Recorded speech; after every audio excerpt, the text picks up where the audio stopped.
समझिए कि आर्मी के कुछ लोग शत्रु क्षेत्र में चले गए और वहाँ पे उनको शत्रुओं ने घेर लिया और उनकी एनर्जी बहुत लो हो गई। हमें सिर्फ ये बता दिया जाए कि साहब ये हमारी रेजिमेंट है, ये इतने लोग हैं, ये इनके नाम हैं और वो वहाँ पे घिरे हुए हैं, उनकी एनर्जी को बूस्ट करो। हम यहाँ बैठे बैठे उनकी एनर्जी को बूस्ट कर सकते हैं।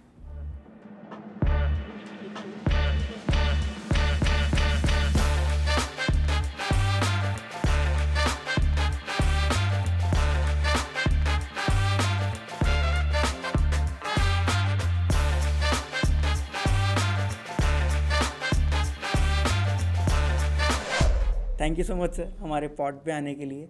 एंड सर आपके इंट्रोडक्शन से स्टार्ट करते हैं। आपका बैकग्राउंड क्या था, आपने कहाँ से पढ़ाई की, कहाँ से स्टडीज़ की, आप पहले किस डोमेन में थे, किस प्रोफेशन में थे, and how you came into this cosmic energies and all.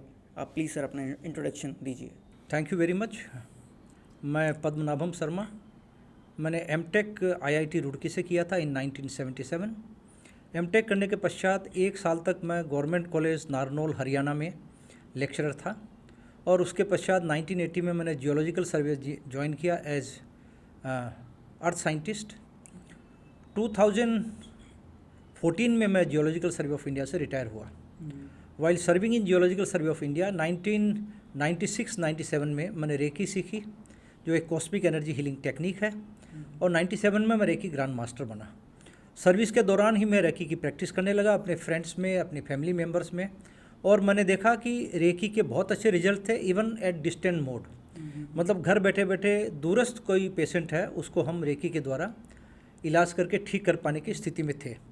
2005-06 में मैंने ज्योतिष विशारद का कोर्स किया 2 साल का और मैं एस्ट्रोलॉजर बना, और 2014 में रिटायर होने के पश्चात मैं रिटायर हुआ जियोलॉजिकल सर्वे ऑफ इंडिया से एज डिप्टी डायरेक्टर जनरल।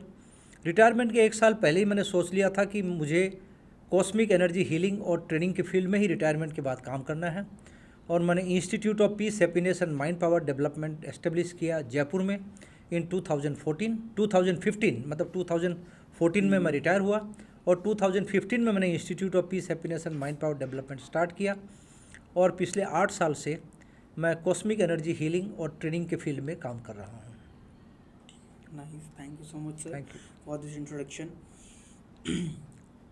आपने बहुत ज़्यादा time like it's been 20 years 22 years rather 1996 से अगर हम बात करें तो 27 ईयर्स 27 ईयर्स आपको कॉस्मिक एनर्जी हीलिंग के क्षेत्र में मैंने काम किया है फॉर 27 ईयर्स। ठीक है सर, हमारे ऑडियंस को बहुत ज़्यादा अभी भी एक वाइडर ऑडियंस है जिनको ये चीज़ पता नहीं है, अवेयर नहीं है लोग इसके बारे में, राइट? तो आप ये थोड़ा सा एक्सप्लेन कीजिए, कॉस्मिक एनर्जी क्या होती है, कॉस्मिक हीलिंग क्या होती है। ठीक है, बहुत अच्छा प्रश्न है साहब। मैं इसके बारे में बताऊं, यूनिवर्स में या ब्रह्मांड में 2 तरह की एनर्जी होती है। एक को हम बोलते हैं क्वांटा, QUANTA, और दूसरे को हम बोलते हैं क्वार्क, QUARK। क्वार्क जो है वो सॉलिड स्टेट एनर्जी होती है और क्वांटा इलेक्ट्रिकल एनर्जी होती है, वो वेव फॉर्म एनर्जी होती है, लहरों के रूप में एनर्जी होती है। ओके। तो जितने भी जीवित प्राणी हैं, मनुष्य हो, पशु पक्षी, इवन पेड़ पौधे को भी हम जीवन में मानते हैं, तो हम सब क्वार्क एनर्जी हैं, सॉलिड स्टेट एनर्जी। एक मनुष्य के अंदर 50 खरब सेल्स होते हैं, कोशिकाएं होती हैं। उन कोशिकाओं के अंदर डीएनए होते हैं और डीएनए के न्यूक्लियस में एक लाइट होती है जिसको हम बायोफोटोन लाइट बोलते हैं। तो हमारी जो सेल्स हैं, हमारी जो कोशिकाएं हैं, हमारे जो डीएनए हैं, ये क्वार्क एनर्जी है, सॉलिड स्टेट एनर्जी है। लेकिन डीएनए के अंदर जो लाइट है, जो बायोफोटोन लाइट है, वो क्वांटा एनर्जी है, वो वेवफॉर्म एनर्जी है, वो लहरों वाली एनर्जी है, वो इलेक्ट्रिकल एनर्जी है। ब्रह्मांड में जो ऊर्जा है, चारों तरफ जो शून्य है, उस शून्य में जो एनर्जी है वो क्वांटा एनर्जी है। तो ब्रह्मांड की क्वांटा एनर्जी को, ब्रह्मांड की एनर्जी को जब हम सिंक्रोनाइज करते हैं, लयबद्ध करते हैं हमारी इनर एनर्जी के साथ में, तब कॉस्मिक एनर्जी फ्लो करने लगती है हमारे शरीर के अंदर। अच्छा। तो एक इस प्रकार से मान के चलिए कि एक हीलर जो है सिंक्रोनाइजेशन करके कॉस्मिक एनर्जी को अपने अंदर लेता है and then the healer transmits the energy to some other person. तो मैं इस प्रकार से एक्सप्लेन करूं कि एक नल है, उस नल से जल आ रहा है और वो जल एक घड़े में आ रहा है, एक पात्र में आ रहा है। तो नल जो है वो तो ब्रह्मांड है, जो सोर्स है जहाँ से ऊर्जा आ रही है, और जो पात्र है जिसमें ऊर्जा जा रही है ये वो पर्सन है जो से रिसिपेंट है। और समझिए बीच में एक पाइप है जिसके माध्यम से वो जल नल से उस घड़े में जा रहा है या पात्र में जा रहा है। तो हम जो हीलर्स हैं हम उस पाइप का रोल प्ले करते हैं। एनर्जी गोज थ्रू अस, हमारे माध्यम से ऊर्जा जाती है और उस व्यक्ति को जाती है जो कि पात्र है, जो कि घड़ा है। और अगर मान के चलिए कि उस पात्र के अंदर बहुत सारे छेद है, घड़े में बहुत सारे छेद हैं, तो आप मान के चलिए कि जो कॉस्मिक एनर्जी जो उसके अंदर जा रही है उसमें लीकेज है, पूर्ण रूप से एनर्जी उसके अंदर जा नहीं पाएगी। और अगर वो घड़ा परिपूर्ण पहले से बहुत अधिक भरा हुआ है, अच्छी एनर्जी से भरा हुआ है, तो बहुत मामूली सी कॉस्मिक एनर्जी के अंदर ही उस व्यक्ति का उपचार हो जाएगा।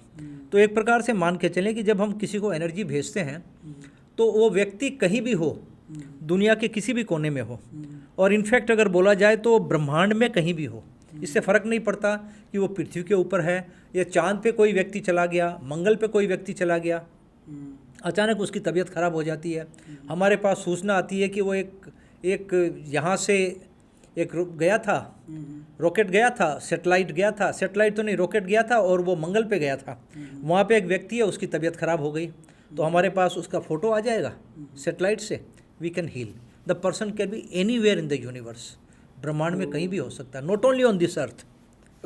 उस पर्सन को ज़रूरी नहीं है कि वो आपसे बात करे, not at all, not at all necessary, not at all necessary. Even जो सबमरीन है, समझिए सबमरीन के अंदर कुछ लोग गए हुए हैं और अचानक उनकी तबीयत खराब हो जाती है, हमें लोकेशन भी नहीं पता कि वो सबमरीन कौन से समुद्र में है, सिर्फ हमें ये पता लग जाए कि ये व्यक्ति है, इसका ये नाम है, इसकी समझिए अगर वो नेवी के अंदर है तो ये उसकी रैंक है और उसके फ़ोटो आ गए, इसको ये प्रॉब्लम है, विल स्टार्ट हीलिंग और वो रिकवर होना शुरू हो जाता है।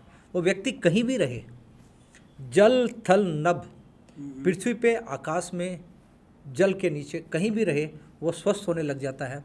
कॉस्मिक एनर्जी हीलिंग का सबसे बड़ा चमत्कार यही है। ये सर एक ऐसी आपने मुझे बात बताई है, शायद मैंने ये पहली बार सुना है। इवन मैं बहुत सारे पॉड सुनता रहता हूँ, मैं बहुत सारी चीज़ें ऐसी देखता रहता हूँ, बट मुझे अभी तक ये चीज़ पता नहीं थी। ऑल्सो हम बहुत ज़्यादा चीज़ों को अडाप्ट करने लगे हैं आजकल की ये जो जनरेशन है, मूवीज़ से, सोशल मीडिया से। तो आई गेस इन चीज़ों के ऊपर ऐसी कोई मूवी नहीं बनी, like this is a fact जो कि आप मुझे बता रहे हो कि मान लो आर्मी से कोई फ़ोटो आई या नेवी से कोई फ़ोटो आई या किसी ऐसी जगह से कोई फ़ोटो आई जहाँ पे किसी ने रॉकेट भेजा या फिर कुछ भेजा हुआ है। हाँ। ऊपर आपके पास सिर्फ एक फ़ोटो आई, मेरे पास सिर्फ फ़ोटो है, हाँ। उस व्यक्ति का नाम है, और वो व्यक्ति, एक नाम के कई व्यक्ति हो सकते हैं, हाँ। एक चेहरे के भी 2-3 व्यक्ति हो सकते हैं। बिल्कुल। तो थोड़ी बहुत उसकी डिटेल चाहिए कि समझिए कि वो आर्मी में है या नेवी में है तो उसकी रैंक क्या है, रैंक क्या है ना, like unique ID, unique ID उसकी होगी, उसका फ़ोटो होगा, उसको क्या प्रॉब्लम है। अब समझिए कि आर्मी के कुछ लोग शत्रु क्षेत्र में चले गए और वहाँ पे उनको शत्रुओं ने घेर लिया और उनकी एनर्जी बहुत लो हो गई। हमें सिर्फ ये बता दिया जाए कि साहब ये हमारी रेजिमेंट है, ये इतने लोग हैं, ये इनके नाम है और वो वहाँ पे घिरे हुए हैं, उनकी एनर्जी को बूस्ट करो। हम यहाँ बैठे बैठे उनकी एनर्जी को बूस्ट कर सकते हैं। तो सर ये चीज़ें मूवी में क्यों नहीं आती, या ऐसी कोई मूवी नहीं, बनी हुई है? कुछ मूवीज़ इस प्रकार की बनी है, उनके नाम उनके नाम इस वक्त तो मुझे याद नहीं है। अच्छा। 1-2 मूवी जरूर, लेकिन वो जो मूवी बनी है ना वो एग्जैक्टली कॉस्मिक एनर्जी पे नहीं बनी है, वो उसको बहुत एग्जैगरेट करके अच्छा। एलियंस टाइप के दिखाते हैं, उनको बहुत पावरफुल दिखाते हैं, लेकिन साइंटिफिक तरीके से कॉस्मिक एनर्जी को एक्सप्लेन करने वाली मूवी मेरे ख्याल से बहुत कम बनी है, बहुत कम बनी होंगी। ठीक है सर, हम इसमें और डीप जाएंगे। पहले हम थोड़े से बेसिक क्वेश्चंस पे आते हैं, ठीक है। लाइक इसमें कोई एज क्राइटेरिया होता है क्या कि आप किसी बंदे को, लाइक कोई बच्चा है आप जिसको हील करना स्टार्ट करोगे? देखिए, जब हम जहाँ तक हीलिंग का सवाल है, माँ के गर्भ में जो बच्चा उसको भी हम हील कर सकते हैं, इवन में पृथ्वी में आने के पहले। आप समझिए किसी को गायनोकोलॉजिकल कॉम्प्लिकेशन है और गायनोकोलॉजिकल कॉम्प्लिकेशन की वजह से हर बार उसकी संतान में बहुत कष्ट होता है। हाँ। और कुछ महिलाओं के भी ऐसा होता है 1 या 2 बार एबॉर्ट हो गए हों। हाँ। उन महिलाओं को अगर हम हील करें बिफोर हैंड, इस प्रकार के बहुत सारे केस हुए हैं जहाँ पे कि स्वस्थ बच्चा जन्म लिया है, जो भी उनके पहले के कॉम्प्लिकेशंस थे वो कॉम्प्लिकेशंस सॉल्व हो गए। तो इसमें हीलिंग प्राप्त करने के लिए कोई एज क्राइटेरिया नहीं है, न स्टार्टिंग का कोई क्राइटेरिया है, और मृत्यु शैया पे लेटे हुए व्यक्ति की भी हीलिंग हो सकता है। ट्रेनिंग के लिए ज़रूर कुछ एज क्राइटेरिया है कि आज कोई व्यक्ति ट्रेनिंग लेना चाहता है हाँ जी, हाँ जी। और वो इस हीलिंग को सीखना चाहता है, तो मेरे ख्याल से अगर वो बहुत सिंसियरली करना चाहता है तो 14 से 15 साल की उम्र के पश्चात कोई भी व्यक्ति हीलिंग सीख सकता है। 18 साल से और बेहतर सीख सकता है, और उसके पश्चात तो एज का कोई क्राइटेरिया नहीं है। 60, 70, 80 साल का व्यक्ति भी सीख सकता है। 14-15 साल से कम के बच्चे इसलिए सीख नहीं पाएंगे, थोड़ा उनको डिफ़िकल्टी होगी, बिकॉज उनमें वो सिंसियरिटी नहीं होती, वो मैच्योरिटी हाँ, लेवल नहीं वो मैच्योरिटी नहीं होती कि वो प्रैक्टिस कर सकें। सीख सकते हैं, लेकिन अगर वो प्रैक्टिस नहीं करें तो उस सीखने का कोई लाभ नहीं होगा। तो कोई भी व्यक्ति, इवन कई बार आपने देखा होगा 14 साल के बच्चे आपके ग्रेजुएशन कर लेते हैं, हाँ जी। 16 साल की उम्र में पोस्ट ग्रेजुएशन कर लेते हैं, 18 साल की उम्र में या 20 साल की उम्र में डॉक्टरेट कर ले सकते हैं। ऐसे बच्चे तो 10 साल की उम्र में भी सीख सकते हैं। ये डिपेंड्स कि एक मनुष्य की सिंसियरिटी किस एज पे स्टार्ट होती है। तो मेरा नेक्स्ट क्वेश्चन यही था कि डिस्टेंस हीलिंग पॉसिबल है, वो आपने मुझे बता दिया। Distance healing is always possible. आप इस प्रकार से मैं बताऊं कि आप ये पूछ सकते हैं कि डिस्टेंस हीलिंग क्यों पॉसिबल है, क्यों पॉसिबल है? Right. How distance healing is possible, हाँ जी। है ना। बिकॉज एक आदमी शिकागो में है, एक व्यक्ति समझिए ऑस्ट्रेलिया में है, सिडनी में है, और जो हीलर है वो दिल्ली में भी हो सकता है, वो गुड़गांव में भी हो सकता है, कहीं भी हो सकता है। मैं अगर जयपुर में हूँ तो जयपुर से हीलिंग कर सकता हूँ। होता क्या है कि ये जो ब्रह्मांड है, ये अगर हम कॉन्शियस लेवल पे बात करें, चेतन के रूप पे बात करें, तो ये ब्रह्मांड सेपरेट है ही नहीं। एवरीथिंग इज़ कनेक्टेड, सब आपस में जुड़े हुए हैं। हम इस प्रकार से बोल सकते हैं कि हम सब एंटेंगल्ड हैं, हमारी ऊर्जा आपस में एंटेंगल्ड है, आपस में जुड़ी हुई है। और ये जो सेपरेशन का जो क्राइटेरिया है, ये सिर्फ न्यूटोनियन फिजिक्स देता है, न्यूटोनियन साइंस देता है। इवन मैं बताऊं, जैसे मेडिकल साइंस में क्या होता है, मेडिकल साइंस में शरीर एक व्यक्ति का ही है। उस व्यक्ति के शरीर के अंदर लंग्स है, हार्ट है, किडनी है, लीवर है, अलग अलग अंग है। और मेडिकल साइंस जब कोई ट्रीटमेंट करता है तो लंग्स का ट्रीटमेंट अलग है, लंग्स के एक्सपर्ट अलग है, कार्डियोलॉजिस्ट जो हार्ट के एक्सपर्ट है वो अलग है, किडनी के एक्सपर्ट नेफ्रोलॉजिस्ट वो अलग है। तो medical science is a Newtonian science. तो वो मान के चलते हैं कि भाई हमें अगर किसी पार्ट को ठीक करना है तो हमें उसके स्पेशलिस्ट क्रिएट करने हैं, और उस पार्ट से संबंधित हम स्पेशलिस्ट क्रिएट करेंगे, उस पार्ट को वो बेहतर ट्रीट कर पाएंगे। क्वांटम साइंस ये बोलता है कि नथिंग इज सेपरेट, कुछ अलग है ही नहीं। मेडिकल साइंस ये बोलता है कि जो व्यक्ति का थॉट प्रोसेस है, व्यक्ति जो सोचता है, वो विचार हमारे ब्रेन में जनरेट होते हैं, और वो ब्रेन के बियॉन्ड कुछ सोचते नहीं है। क्वांटम साइंस ये बोलता है कि ये जो ब्रेन है हमारा, ये तो जो यूनिवर्सल ब्रेन है, जो ब्रह्मांडीय ब्रेन है, उसका एक छोटा सा हिस्सा है। And our mind is extended to the universe. हमारा माइंड ब्रेन तक सीमित नहीं है, वो पूरे ब्रह्मांड में फैला हुआ है। और पूरा का पूरा जो यूनिवर्सल माइंड है, अब आप मान के चले कि जो यूनिवर्सल माइंड है, उसी यूनिवर्सल माइंड से सब व्यक्तियों के माइंड बने हुए हैं। हम यूनिवर्सल माइंड के सूक्ष्म जो पार्ट है वो हमारा ब्रेन है। अगर हमें वो तकनीक आ जाए जिस तकनीक के माध्यम से हम उस यूनिवर्सल माइंड के साथ जुड़ जाएं, उस कॉस्मिक एनर्जी को हम ग्रहण कर सकें, बिकॉज दूसरा व्यक्ति जिसको हम हीलिंग भेज रहे हैं वो तो हमारा ही पार्ट है, वो उसी कॉस्मिक एनर्जी का पार्ट है, वो सेपरेट तो है ही नहीं। तो वो बहुत आसानी से हीलिंग को रिसीव करता है, और हीलिंग को रिसीव करके वो ठीक होने लग जाता है। मेन जो डिफरेंस है मेडिकल साइंस के अंदर और क्वांटम साइंस के अंदर, मैं तो ये बोलूँगा कि जहाँ मेडिकल साइंस ख़त्म होता है वहाँ क्वांटम साइंस स्टार्ट होता है, वहाँ क्वांटम साइंस स्टार्ट होता है। हमारे पास कोई ऐसा केस नहीं आएगा बहुत आसानी से जिस केस में डॉक्टर ने उस कॉम्प्लिकेशन को ठीक नहीं कर दिया हो। जब तक डॉक्टर के पास जाके एक व्यक्ति ठीक हो सकता है, वो डॉक्टर के पास ही जाएगा। जब उसको लगता है कि भाई हाँ, डॉक्टर ने अपना पूरा प्रयास कर लिया, अब आगे कुछ नहीं हो सकता मेडिकल साइंस के हिसाब से, तब वो बोलेंगे साहब मेडिकल साइंस अब कुछ नहीं कर पा रहे हैं, अब आप भगवान भरोसे जाओ। जब वो भगवान भरोसे होता है तो वो ब्रह्मांडीय ऊर्जा की बात आती है, ईश्वरीय ऊर्जा की बात आती है, तब वो केस हमारा केस होता है, तब वो क्वांटम साइंस का केस होता है।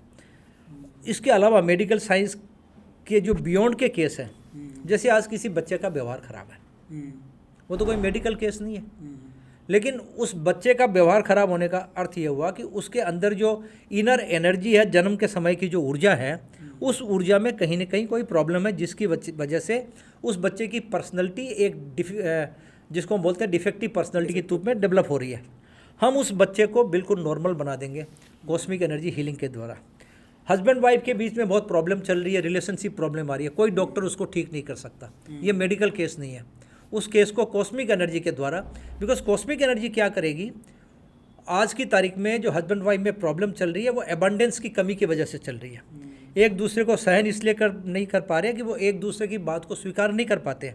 जब कॉस्मिक एनर्जी उनके अंदर जाएगी तो उनकी टॉलरेंस बढ़ेगी, एक दूसरे के प्रति टॉलरेंस बढ़ेगी, एक दूसरे की अभी नकारात्मकता को देख रहे हैं, फिर एक दूसरे की सकारात्मकता को देखने लग जाएंगे, और महीने 2 महीने 3 महीने के बाद में उनके संबंध सुधरने लग जाएंगे।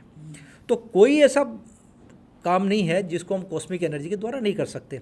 एक कॉरपोरेट हाउस है, अच्छा ग्रो कर रहा है, लेकिन कॉरपोरेट हाउस चाहता है कि और बेहतर ग्रो करे, उनकी प्रॉफिटेबिलिटी और अधिक बढ़े, तो ग्रो तो वो कर ही रहे हैं।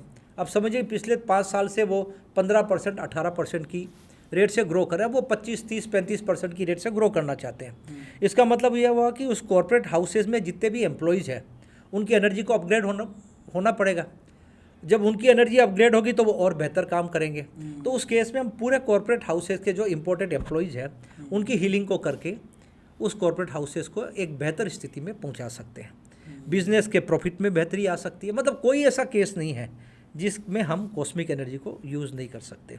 ये पेट्स के लिए यूज़ कर सकते हैं, कोई भी एनिमल के लिए यूज़ कर सकते हैं, ये सिर्फ मनुष्य के लिए नहीं है, this is for everyone. Pets के लिए कैसे हम कॉस्मिक एनर्जी को यूज़ करते हैं? पेट्स के लिए तो मैं आपको एक एग्जांपल बताता हूँ। मेरी एक स्टूडेंट है प्रज्ञा शर्मा, जयपुर की रहने वाली है। उस वक्त मैं गुड़गांव में मेरी बेटी के पास था, 1 साल पहले की बात है। अचानक मेरे पास रात को 9 साढ़े बजे फ़ोन आया कि 9 साढ़े 9 बजे फ़ोन आया कि उसका एक डॉगी है जिसको हम फीमेल डॉग बोलते हैं, उसने इंसेक्टिसाइड खा लिया। अच्छा। और इंसेक्टिसाइड खाने की वजह से उसकी कंडीशन बहुत क्रिटिकल हो गई और वो हॉस्पिटल ले जा रही थी। उसने रिक्वेस्ट किया सर आप इसको हील कीजिए। मैंने इमीडिएटली हील करना शुरू किया। जब तक वो हॉस्पिटल पहुंची तब तक तो उसकी कंडीशन सुधरने लग गई और मिनिमम ट्रीटमेंट के अंदर वो ठीक होकर घर आ गई। लेकिन जिस वक्त वो हॉस्पिटल पहुंची थी उस वक्त जब डॉक्टर को उसने फ़ोन पे बात की थी, डॉक्टर ने कहा कि फ़ौरन लेके आओ, उसकी कंडीशन बहुत क्रिटिकल हो जाएगी। वो विदिन 1-1.5 घंटा उसको लेके आ गई और वो एकदम स्वस्थ हो गई। तो कॉस्मिक एनर्जी किसी भी चीज़ के लिए काम कर सकती है, चाहे मनुष्य हो, पशु पक्षी हो, पेड़ पौधों को बेहतर ग्रो कराना है, उनकी ग्रोथ फास्टर हो, उनकी ग्रोथ ज़्यादा हेल्दी हो, everything is possible by cosmic energy healing. ठीक है। माय क्वेश्चन इज़ कि जो एडिक्ट्स हैं, हाँ, जो किसी भी चीज़ के एडिक्ट्स हैं, मान लो ड्रग्स है, स्टेरॉइड्स हैं, अगर वो इस चीज़ को लर्न करते हैं तो क्या वो कर सकते हैं? नहीं। और अगर या पहले उनको एक हीलिंग चाहिए? एग्जैक्टली। देखिए अगर कोई एडिक्ट्स है, उन्हें अगर हीलिंग सीखनी है तो सबसे पहले उन्हें हीलिंग की आवश्यकता होगी ताकि वो एडिक्शन से बाहर निकले। जब एक लेवल तक वो एडिक्शन से बाहर आ जाएंगे तो इस केस में एक्सपर्ट सर्विसेज की ज़रूरत है। उन्हें हीलिंग प्राप्त करनी होगी, हीलिंग से वो एडिक्शन से बाहर आएंगे। एडिक्शन से बाहर आने के बाद में वो हीलिंग सीख सकते हैं। एक्सपर्ट सर्विसेज जैसे? एक्सपर्ट सर्विसेज जो अच्छे हीलर्स हैं, अच्छा। जिनसे वो चाहे हमारे इंस्टीट्यूट से हो या कहीं से भी वो हीलिंग को रिसीव करें। और हीलिंग को रिसीव करने के बाद में जब उनका एडिक्शन काफ़ी कम हो जाए तो उसके पश्चात ही वो सीखेंगे तो लाभ होगा, उसके पहले वो सीख नहीं पाएंगे एक्चुअली। बिकॉज उनका जब खुद के ऊपर कंट्रोल ही नहीं है, खुद के ऊपर कंट्रोल ही नहीं है तो वो सीखेंगे कैसे? वो क्लास को अटेंड नहीं करेंगे, क्लास में भी वो कुछ ना कुछ जिस चीज़ के एडिक्ट हैं उसको लेके बैठेंगे, उनको कोई लाभ नहीं हो पाएगा। आपने बताते हुए पहले एक बताया था कि अगर वो जो आपने पहला एग्जांपल दिया था कि घड़े में पानी जा रहा है और अगर खड़ा डैमेज है, नीचे से छेद हैं उसमें, तो वो हम आपकी जो पावर हाँ, है, वो जो भी आपने एनर्जी heal किया है, वो एनर्जी निकल उसके जाएगी। अंदर टिकेगी नहीं। तो किस टाइप के होल्स हो सकते हैं किसी इंसान के अंदर, किस तरीके के नहीं, वो होल्स नहीं एक्चुअली, जिसको हम बोलते हैं कि आपकी जो एनर्जी लीकेजेस हम बोलते हैं, एनर्जी लीकेजेस जैसे आपके जो देयर आर 7 चक्रास, या आपके 7 चक्र होते हैं। क्राउन चक्र जिसको हम सहस्त्रार चक्र बोलते हैं, आज्ञा चक्र जिसको हम थर्ड आई चक्र बोलते हैं, थ्रोट चक्र विशुद्ध चक्र, हृदय चक्र हार्ट चक्र अनाहत चक्र, सोलर प्लेक्सस मणिपुर चक्र, नाभि के 3 अंगुल नीचे स्वादिष्ठान चक्र हारा चक्र, और रूट चक्र मूलाधार चक्र। हमारे ये 7 चक्र हैं। ये 7 चक्र एनर्जी के सेंटर्स होते हैं। एक प्रकार से मान के चलिए कि ये चक्र हमारे शरीर में नहीं होते, हमारे शरीर के बाहर एक ओरा है जिसको हम आभा मंडल बोलते हैं। ये चक्र हमारे आभा मंडल में होते हैं। सर मैं आपको रोकूंगा 1 मिनट, हाँ। आप थोड़ा सा पहले चक्रास को एक्सप्लेन कीजिए कि हाँ। चक्रास क्या होते हैं। ये जो चक्रास जो होते हैं, हमारे ऋषि मुनियों ने इनको ऊर्जा के केंद्र बताया, और हमारे ऋषि मुनियों ने 7 स्थान पे इन चक्रों को बताया। तो पहले इसके बारे में जानने का हमारे पास कोई सोर्स नहीं था कि भाई हमारे ऋषि मुनियों ने जो चक्रों के बारे में बताया वो बात कितनी सत्य थी। लेकिन 19वीं शताब्दी में सैमुअल क्लेरेन नाम के एक रशियन थे। उन्होंने एक इस प्रकार का कैमरा विकसित किया जिसके माध्यम से वो चक्रों के फोटोग्राफ्स को ले सकते थे। और जब चक्रों के फोटोग्राफ्स को लिया गया, जिसको हम क्लेरेन फोटोग्राफी बोलते हैं, उन चक्रों के फोटोग्राफ से हमें पता लगा कि जो क्राउन चक्र है वो इस जगह पे है, हमारे मस्तिष्क के ठीक ऊपर। हमारे ऋषि मुनियों ने भी यही बताया था। थर्ड आई चक्र इस जगह पे है, थ्रोट चक्र कंठ के ऊपर है, हृदय चक्र हमारे जो दोनों निपल्स हैं उनके ठीक सेंटर में है, सोलर प्लेक्सस हमारे ऋषि मुनियों ने बताया था नाभि के 3 अंगुल ऊपर, और जो क्लेरेन फोटोग्राफी ने हृदय चक्र के नीचे एक जो गड्ढा है, एक डिप्रेशन है, वहाँ पे सोलर प्लेक्सस बताया। ऋषि मुनियों ने हारा चक्र को बताया था नाभि के ठीक ऊपर, और क्लेरेन फोटोग्राफी से जो हारा चक्र का या स्वादिष्ठान चक्र का जो फोटो आया वो नाभि के 3 अंगुल नीचे है। रूट चक्र आपके मूलाधार चक्र जो हमारी जनेंद्रिय है वो रूट चक्र है। तो आउट ऑफ 7 चक्रास ऋषि मुनियों ने जो बताया था, 5 चक्र तो as it is solar plexus और हारा चक्र को छोड़ के 5 चक्र तो एग्जैक्टली उसी लोकेशन में आज की तारीख में है, जो कि पहले ऋषि मुनियों ने बताया था उस जमाने में, आज के हजारों साल पहले किसी चीज़ को देख के। तो हो सकता है इवोल्यूशन के दौरान कुछ परिवर्तन होके चक्रों की पोजीशन थोड़ी शिफ्ट हुई है, दैट इज़ पॉसिबल। लेकिन 5 चक्र तो एग्जैक्टली उसी पोजीशन पे है जिस पोजीशन पे ऋषि मुनियों ने बताया। अब 2 प्रकार की चीज़ होती है, एक होती है कुंडलिनी जागरण।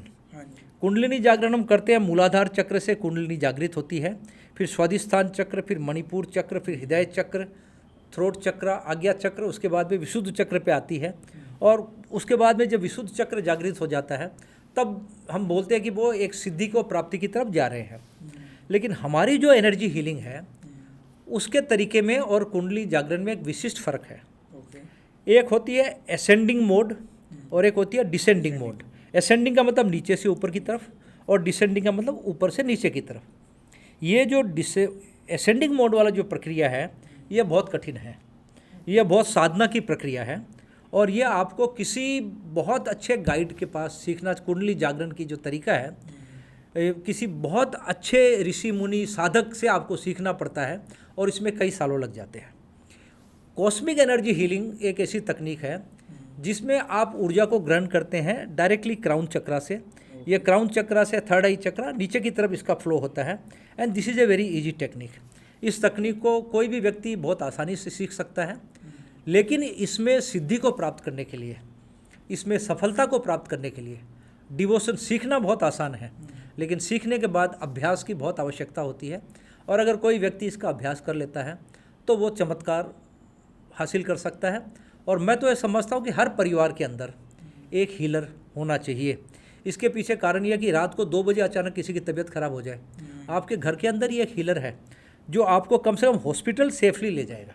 मतलब बहुत बढ़िया हीलर नहीं है, ऐसा नहीं है कि वो आपको हील कर सके, लेकिन इतनी देर तक वो आपको हील कर सकता है कि एक आदमी बहुत आसानी से डॉक्टर के पास पहुंच सकता है, और उसके पश्चात भी आपको हील करके बहुत आसानी से ठीक कर सकता है। जब आप कनेक्ट हो रहे हो किसी से, हाँ। तो क्या आपको वो पेन फील होगा जो उनको हो रहा है?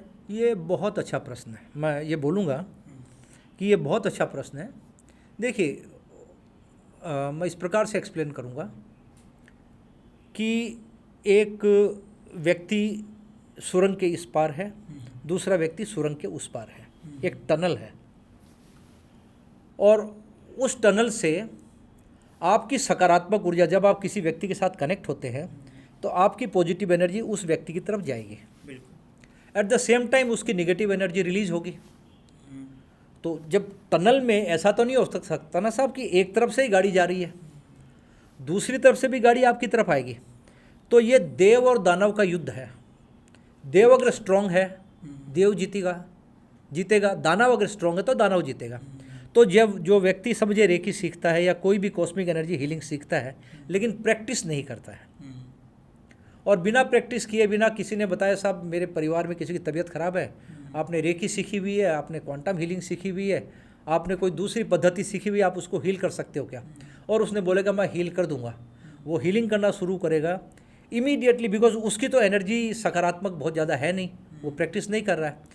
उस व्यक्ति की नकारात्मक ऊर्जा आएगी, आपको नुकसान नहीं पहुंचाएगी, लेकिन आपका जो ऑरा है उसको घेर लेगी, जिसकी वजह से उस व्यक्ति को जो दर्द हो रहा है वो दर्द आपको महसूस हो सकता है।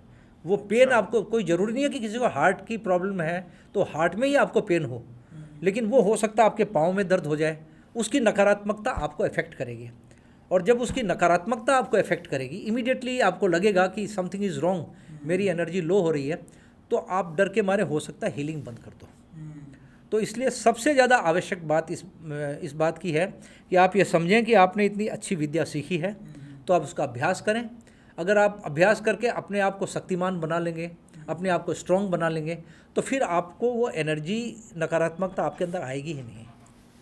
तो बेसिकली जब आपका ऑरा स्ट्रांग होता है तो आप किसी को हील कर सकते हो, और उनकी जो नेगेटिव वाइब्रेशंस है वो आप उसको हम ब्रह्मांड में विलीन कर सकते हैं। ओके। उनके जो नेगेटिव वाइब्रेशंस हैं मेरी तरफ आएंगे ही नहीं, ओके। उनके नेगेटिव वाइब्रेशन को हम ब्रह्मांड में डिसॉल्व कर देंगे, विलीन कर देंगे। हाँ, वो टेक्निक्स आती है कि कैसे किसी दूसरे व्यक्ति के नेगेटिव वाइब्रेशन को ब्रह्मांड में विलीन करना है, अपनी तरफ नहीं आने देना है, वो हम सिखाते भी हैं।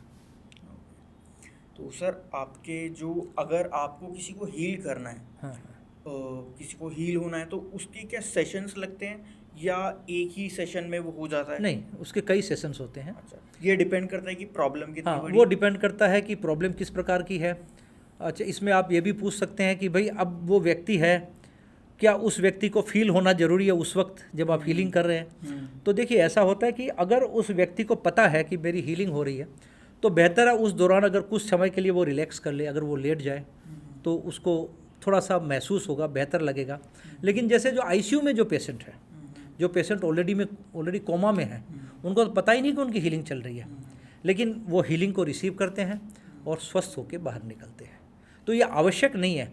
और उसी प्रकार से समझिए कि आप अपने परिवार के, या कोई एक्स है वो अपने परिवार के किसी सदस्य को बेहतर बनाना चाहता है, उसकी पर्सनैलिटी में कोई प्रॉब्लम है, वो ड्रग एडिक्ट है, या वो शराब पीता है, या उसके बिहेवियर में कोई प्रॉब्लम है, और परिवार के बड़े सदस्य चाहते हैं कि उसका व्यवहार ठीक हो जाए।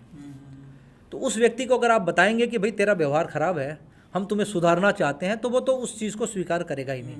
तो उस वक्त उस व्यक्ति को बिना बताए बिना भी हीलिंग होती है परिवार के सदस्यों की परमिशन से, और वो व्यक्ति ठीक होता है।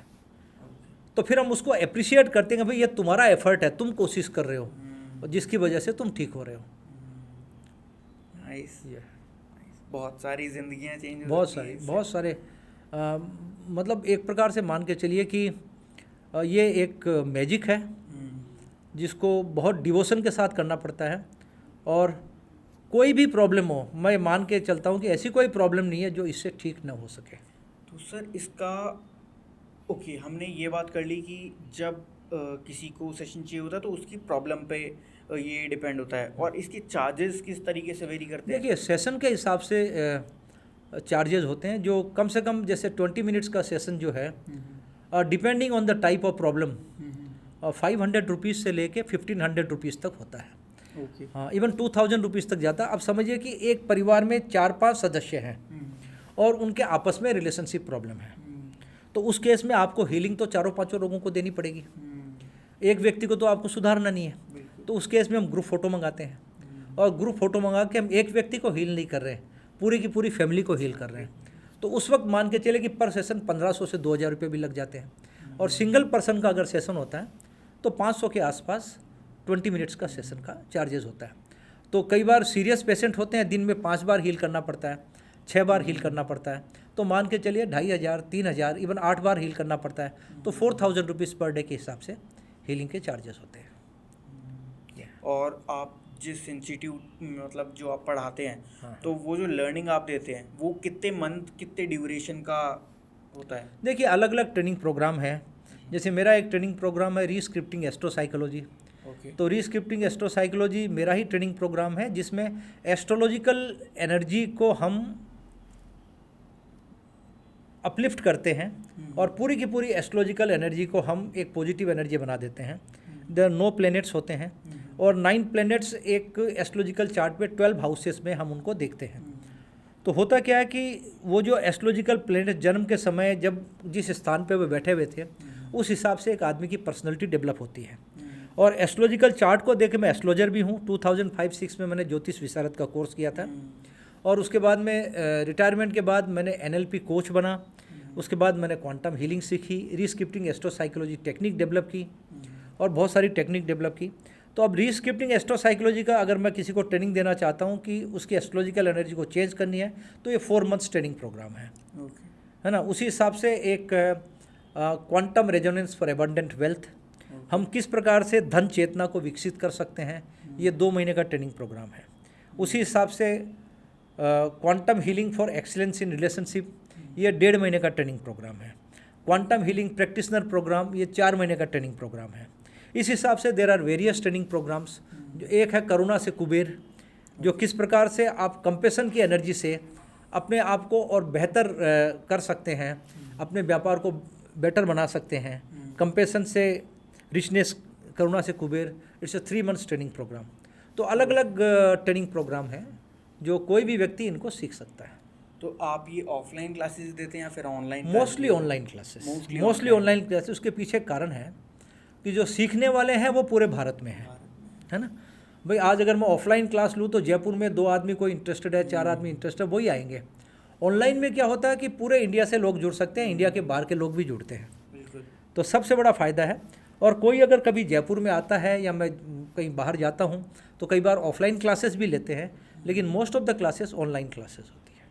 सर आप एस्ट्रोलॉजर भी रहे हैं, आप कॉस्मिक हीलर भी रहे हैं, तो आप एक छोटा सा डिफरेंस, एक लाइन क्रिएट कीजिए कि ये कॉस्मिक एनर्जीज ये अलग है, रेकी ये अलग है, एस्ट्रोलॉजी अलग है, न्यूमरोलॉजी अलग है तो अलग और जितनी भी लाइक टैरो कार्ड रीडिंग है वो अलग है। तो ये किस तरीके से अलग है? बिकॉज मेरे ख्याल से सारी की सारी उसी क्वांटम पे एग्जैक्टली सारी चीज़ें अल्टीमेटली उसी महासागर की तरफ लेके जाते हैं, लेकिन अलग अलग नदियां हैं जो अलग अलग दिशाओं से महासागर में जा रहे हैं और अल्टीमेटली उसी महासागर में जाके मिलते हैं। तो जहाँ तक एस्ट्रोलॉजी का सवाल है, एस्ट्रोलॉजी भी उसी कॉस्मिक एनर्जी को अप्रोच कर रही है इन अ डिफरेंट वे, प्लैनेट्स के माध्यम से, प्लैनेट्स की स्टडी करके। न्यूमरोलॉजी भी उसी कॉस्मिक एनर्जी को अप्रोच कर रही है नंबर्स के माध्यम से। टेरोट कार्ड रीडर्स वो कार्ड्स को देखते हैं, उस कार्ड के हिसाब से वो इंटरप्रेट करते हैं। तो तरीका अलग अलग है, लेकिन अल्टीमेटली पर्पज़ यही है कि हम ये जो कोड है, कॉस्मिक कोड है एनर्जी का, उसको हम कैसे डिकोड करें। डिकोड करने का तरीका अलग अलग है, लेकिन डिकोड होता है अलग अलग तरीके से। न्यूमरोलॉजिस्ट भी लाभ पहुंचाते हैं। न्यूमरोलॉजिस्ट बताते हैं एक आदमी के किस क्षेत्र में प्रॉब्लम है, नाम के अंदर क्या हम चेंज करें, या कौन सा नंबर हम किस प्रकार से हम लाएं तो वो उसकी एनर्जी बेहतर होगी। टेरोट कार्ड भी अपना साइंस है, कॉस्मिक एनर्जी अपना साइंस है। कॉस्मिक एनर्जी में भी जैसे रेकी एक अलग पद्धति है, क्वांटम हीलिंग एक अलग पद्धति है, प्राणिक हीलिंग एक अलग पद्धति है। तो इसके अंदर भी बहुत सारे तरीके हैं। फिर वही नदियों की बात हो गई कि महासागर में जाने के अलग अलग तरीके हैं, और इवन एस्ट्रोलॉजी के अंदर भी बहुत डिफरेंस है।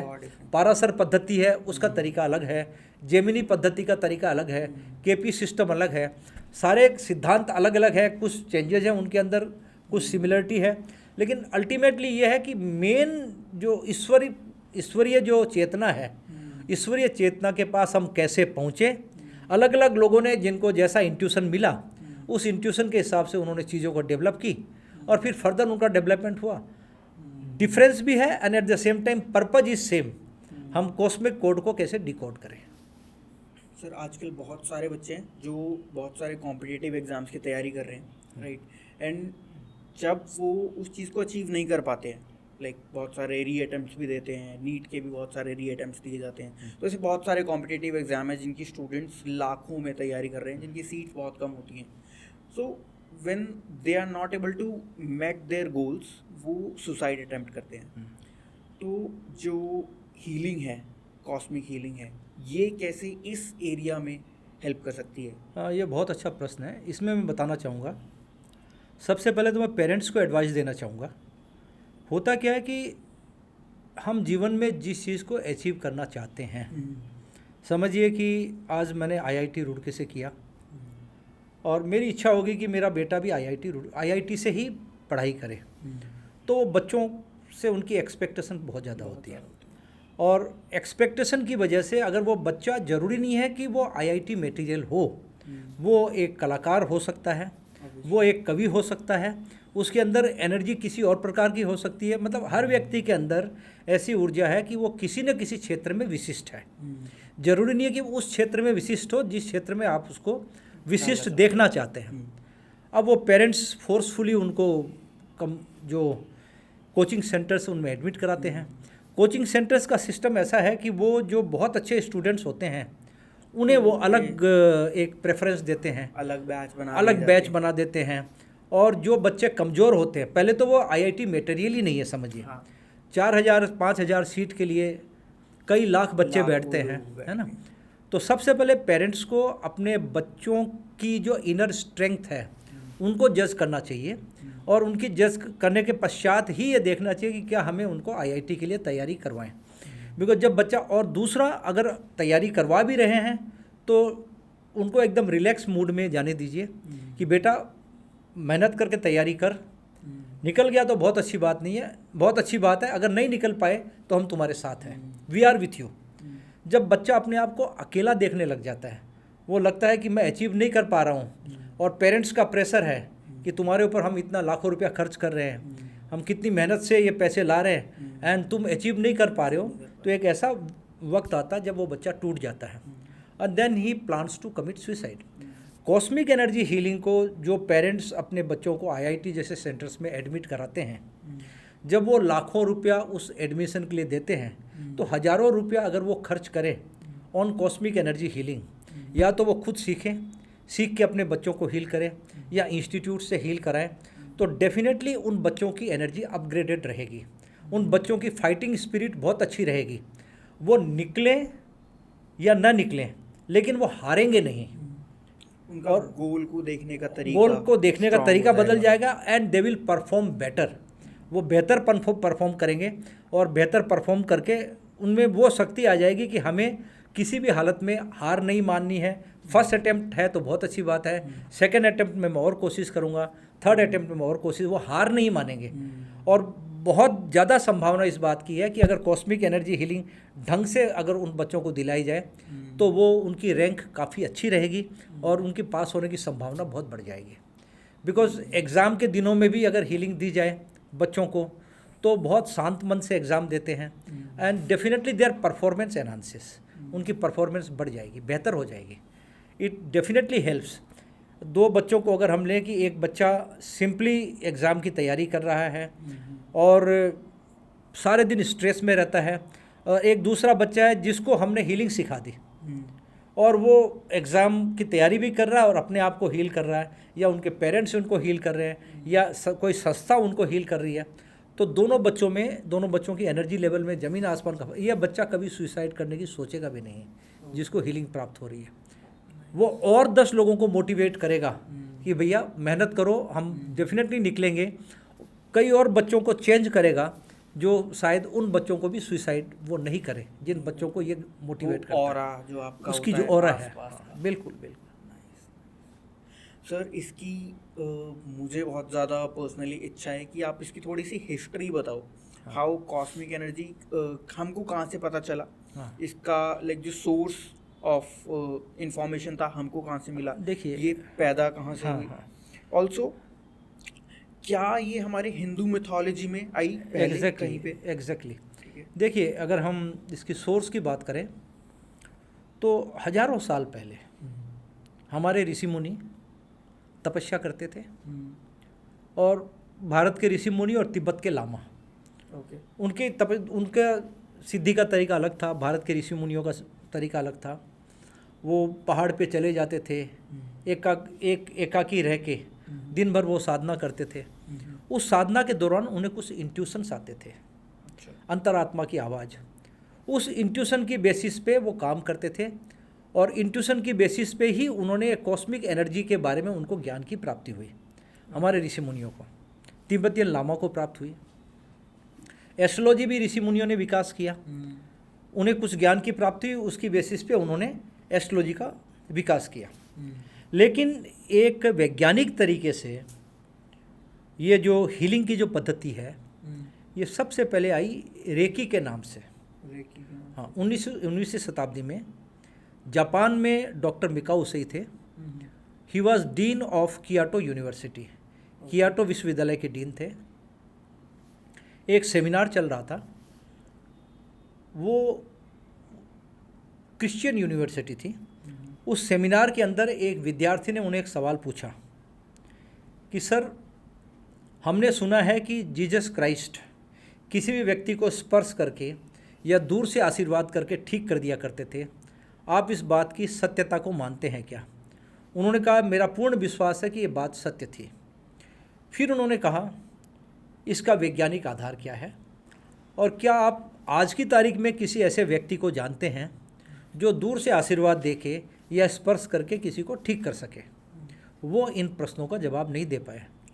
उस वक्त कियोटो विश्वविद्यालय का नियम यह था कि अगर डीन किसी प्रश्न का जवाब नहीं दे पाते तो वो प्रोफेसर तो रहेंगे, आचार्य तो रहेंगे, लेकिन उस विश्वविद्यालय के डीन नहीं रह सकते। तो उन्हें डीनशिप छोड़नी पड़ी। जब उन्हें डीनशिप छोड़नी पड़ी तो उन्होंने अपने जीवन का ध्येय बना लिया कि मुझे इस प्रश्न का हल ढूंढना है। एक बौद्ध भिक्षुक उनके मित्र थे, उन बौद्ध भिक्षुक से भी उन्होंने चर्चा की। तो बौद्ध भिक्षुक ने उन्हें बोला कि साहब, आप किसी ऐसे स्थान पे जाइए जहाँ पे क्रिश्चियन धर्म की लिटरेचर बहुत उपलब्ध हो सकता है किसी साहित्य में आपको ज्ञान की प्राप्ति हो। तो इस प्रकार से सुना जाता है कि डॉक्टर मिकाओ उसे ने अपनी जो पढ़ाई है वो शिकागो से की थी, और वो शिकागो गए। वहाँ पे एक बहुत बड़ा पुस्तकालय था, लाइब्रेरी थी, बहुत बड़ी लाइब्रेरी थी, जिसमें क्रिश्चियन लिटरेचर बहुत सारी थी। एक साल वहाँ पे रह के बहुत सारी लिटरेचर का अध्ययन किया, उन्हें कोई ज्ञान की प्राप्ति नहीं हुई, उन्हें राह नहीं मिली, लौट के वापस आ गए। तो बौद्ध भिक्षुक ने बताया, जो उनके मित्र थे, उन्होंने बताया, साहब, जहाँ तक जापान का सवाल है, मैंने बौद्ध धर्म की बहुत सारी लिटरेचर को पढ़ लिया है। गौतम बुद्ध भी हील किया करते थे, इसी प्रकार से हीलिंग किया करते थे। जापान में ऐसा कोई साहित्य उपलब्ध नहीं है। चीन भी उस वक्त बुद्धिस्ट कंट्री था, बौद्ध धर्म था वहाँ पे, वो कम्युनिस्ट कंट्री नहीं बना था। तो उन्होंने बोला कि साहब, आप चीन जाइए, हो सकता है आपको वहाँ ज्ञान की प्राप्ति हो। डॉक्टर मिकाओ उसेई चीन गए, 5 वर्ष तक चीन में रुके, चाइनीज़ भाषा सीखी, चाइनीज़ साहित्य का अध्ययन किया। चीन में उन्हें वैसे तो कोई ज्ञान की प्राप्ति नहीं हुई, लेकिन एक साहित्य उनके हाथ लगा जहाँ पे जो चाइनीज़ यात्री भारत और तिब्बत गए थे उनके बारे में लिखा हुआ था कि उन यात्रियों के संस्मरण में बताया हुआ है कि तिब्बत में लामा और भारत में ऋषि मुनि जो है वो ब्रह्मांडीय चेतना या कॉस्मिक एनर्जी हीलिंग के एक्सपर्ट हैं, वो कॉस्मिक एनर्जी हीलिंग पे काम करते हैं। फिर डॉक्टर मिकाओ उसेई भारत आए, तिब्बत आए। तिब्बत में उन्होंने लामाओं की संगत की, भारत में ऋषि मुनियों की संगत की, और 15 वर्ष तक भारत में और तिब्बत में रुक के जो भी ज्ञान है उसको उन्होंने संकलित किया। जो भी उस वक्त का संकलित करने का तरीका था, मुझे पता नहीं था कि लेखनी कितनी विकसित थी, लेकिन उन्होंने उस ज्ञान को संकलित किया और ज्ञान को संकलित करके वापस किताब जापान लेके, जापान के थे वो, वापस जापान लेके चले गए वो कियाटो यूनिवर्सिटी, कियाटो के थे वो। एक दिन उनके मन में विचार आया कि मैं इतना ज्ञान तो लेके आ गया हूँ, लेकिन आज की तारीख में मेरे अंदर वो शक्ति नहीं है कि मैं किसी को हील कर सकूँ। तो मतलब 1 वर्ष शिकागो में, 5 वर्ष चीन और 15 वर्ष भारत और तिब्बत, 21 वर्ष। और 21 वर्ष के बाद भी ज्ञान की प्राप्ति नहीं हुई उन्हें। थियोरेटिकल नॉलेज बहुत हो गई, बट आज की तारीख में वो किसी को हील नहीं कर सकते थे। तो रात को वो बहुत परेशान थे, लेटे हुए थे। तो इंट्यूशंस, एक आकाशवाणी के रूप में अंतरात्मा की आवाज़ आई कि कियाटो से 28 मील दूर जो कुरियामा पर्वत है, वहाँ जाकर आप 21 दिन तक निराहार उपवास करते हुए मेडिटेशन करो, आपको ज्ञान की प्राप्ति होगी। वो अगले रोज ही निकल पड़े कुरियामा पर्वत की ओर। किस साधन से गए वो बताया हुआ नहीं है। 28 मील थे, पैदल भी जा सकते हैं। पर्वत स्टार्ट होने के पहले एक रेस्टोरेंट था, जापानीज रेस्टोरेंट।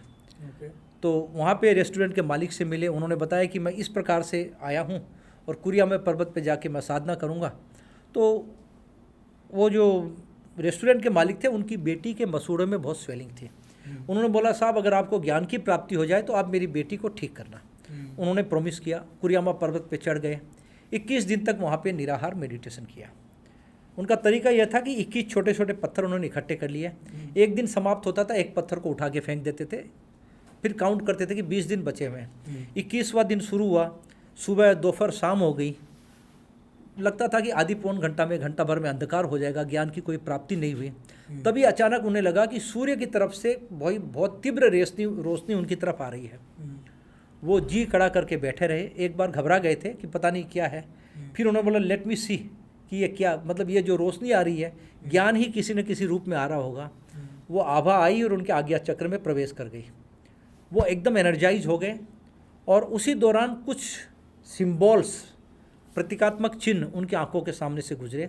ये वही सिम्बॉल्स है जो हम रेकी में यूज़ करते हैं डिस्टेंस हीलिंग के लिए। उसके बाद वो नीचे उतरे, बहुत तीव्र गति से नीचे उतरे, बिकॉज अंधेरा होने वाला था। एक नुकीला पत्थर उनके टखने में चुभ गया, खून आने लगा। उन्होंने नेचुरल रूप से वहाँ पे हाथ रखा टखने के ऊपर, खून बंद, दर्द गायब। तब उन्हें लगा कि मुझे ज्ञान की प्राप्ति हो गई है। फिर वो नीचे आए, उन्होंने उसके बेटी के मसूड़ों को हील किया, उसे आराम मिला।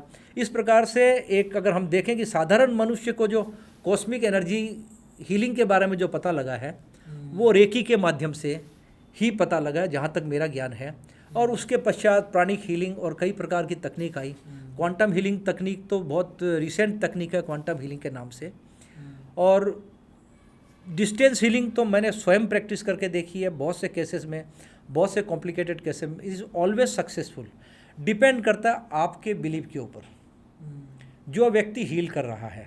मैं एक एग्जांपल देता हूँ कि एक व्यक्ति हील कर रहा है, वो मन से बहुत कमज़ोर है। उसे पता है कि मैं पता नहीं इस हीलिंग में सक्सेसफुल हो पाऊँगा या नहीं पाऊँगा।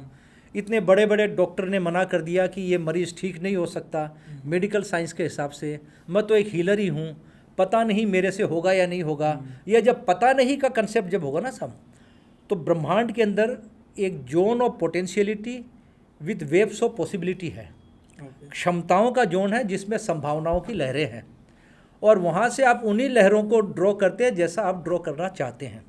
सिंपल फॉर्मूला है। आप पहाड़ के ऊपर गए, पहाड़ के ऊपर आपने बहुत ज़ोर से बोला कि मैं सो एंड सो, मेरा ये नाम है, मैं बहुत बेवकूफ़ हूँ। आपने ये आवाज़ पहाड़ में लगाई, वहाँ से 7 बार, 8 बार, 10 बार यही आवाज़ लौट के आएगी, मेरा नाम ये है और मैं बहुत बेवकूफ़ हूँ। वही लौट के आएगी आपका। आपने बोला एक बार, वहाँ से 10 बार गूंज होके वही लौट के आएगी। आपने बोला कि मैं असफल हो ही नहीं सकता, मैं सफल होऊंगा ही, वो आवाज़ वहाँ से लौट के आएगी, मैं सफल होऊंगा ही। तो जैसे ही आपने बोला कि शायद पता नहीं मैं हील कर पाऊंगा या नहीं कर पाऊंगा, वहाँ से आवाज़ आई, बेटा तू नहीं कर पाएगा, हील कर ही नहीं पाएगा। वो व्यक्ति उस व्यक्ति को, दूसरे मरीज़ को हील नहीं कर सकता। अगर इसको हम बोलते हैं ऑब्जर्वेशन इफेक्ट। जैसा सोच आप भेजते हो, उसी सोच को मैग्नीफाई करके ब्रह्मांड आपको रिजल्ट भेजता है। तो आप कोई भी काम कर रहे हो, असफलता की तो सोचना ही नहीं है। असफल तो मैं हो ही नहीं सकता। आज मैं 69 का एज का हूँ, मैं एज इज 69। मैं ये सोचता हूँ कि 69 की एज में मैं एक काम को कर रहा हूँ, मैं अगले 10 साल, 15 साल, 20 साल, 25 साल, 30 साल मैं इस काम को करता रहूं और इस काम में जितने भी कॉम्प्लिकेटेड केसेस हैं, मेडिकली भले ही कितने ही कॉम्प्लिकेटेड केसेस हो, ईश्वर के ऊपर मेरा पूरा विश्वास है कि हर केस में मुझे सफलता मिले और सफलता मिलेगी और सफलता का श्रेय उसी को जाता है। मैं तो सिर्फ उसकी एनर्जी को मैं ट्रांसमिट करता हूँ दूसरे व्यक्ति के ऊपर। तो जो मैनिफेस्टिंग है, हाँ, जिसको हम मैनिफेस्टिंग कहते हैं, जिसको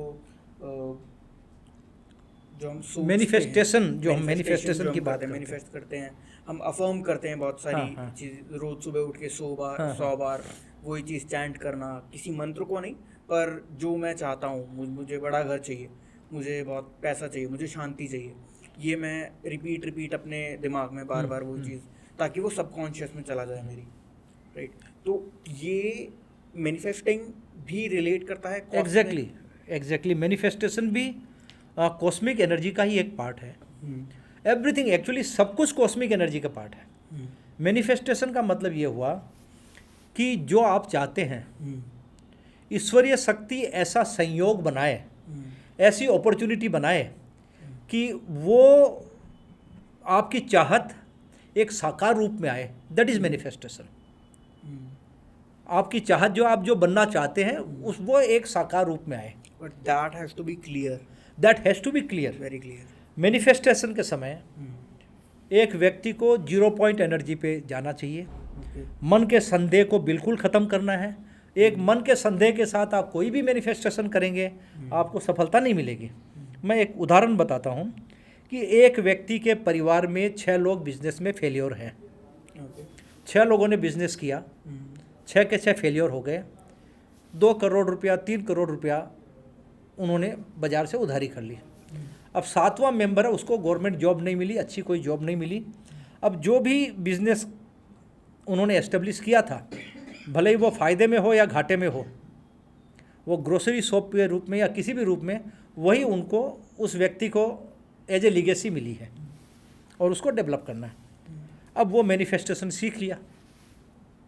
ये सब मैनिफेस्टेशन से बहुत कुछ हो सकता है, लेकिन उसके दिमाग में ये जो बात बैठी हुई है कि मेरे परिवार के 6 सदस्य इस बिजनेस में फेल हो चुके हैं, क्या मैं सफल हो पाऊंगा? जैसे ही ये बात उसके मन में आई, मैनिफेस्टेशन गलत हो जाएगा। मैनिफेस्टेशन हो ही नहीं सकता। अगर वो ये सोचे क्यों नहीं, 6 मेंबर अगर सफल नहीं हुए, 7वां क्यों नहीं हो सकता? I will change the destiny of the family. मैं पूरे परिवार की डेस्टिनी को बदलूंगा। जैसे ही इस प्रकार से वो मैनिफेस्टेशन करेगा, वो व्यक्ति सक्सेसफुल होगा। डाउट के साथ मैनिफेस्टेशन हो ही नहीं सकता। तो कॉस्मिक एनर्जी हीलिंग क्या करेगा? अगर आप कॉस्मिक एनर्जी हीलिंग के माध्यम से मैनिफेस्टेशन करते हैं तो डाउट्स रहेंगे ही नहीं। That is the main thing. आपने वो हिस्ट्री बताई 90s में, जहाँ से वो लेके आए थे उस चीज़ को, और उन्होंने फिर वो लिखा, वो हम सब ने पढ़ा। बट क्या 19वीं शताब्दी की, 19वीं शताब्दी में। हाँ, अच्छा, क्या हिंदू मैथोलॉजी में भी ये कुछ था, इसका कहीं वर्णन है? बिल्कुल साहब, बिल्कुल वर्णन है। आप भगवान कृष्ण का जो विराट स्वरूप है, हाँ जी, वो कॉस्मिक एक्सपांसन ही है।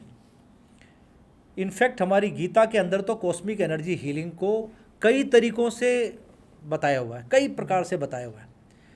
अर्जुन को जो भगवान कृष्ण जी अपना विराट स्वरूप दिखाया, वो विराट स्वरूप क्या है? हमारा अपने आप को एक्सपेंड करना है, एक्सपांड करके ब्रह्मांड बनाना है। इनफैक्ट हमारे शास्त्रों में लिखा हुआ है कि जो इस पिंड में है वही ब्रह्मांड में है ना। तो जो ब्रह्मांड में क्या है? कॉस्मिक एनर्जी है। और ये पिंड जो शरीर है, इसमें भी कॉस्मिक एनर्जी है। और ये कॉस्मिक एनर्जी मैंने आपको बताया बायोफोटोन लाइट के रूप में हमारे शरीर के अंदर है।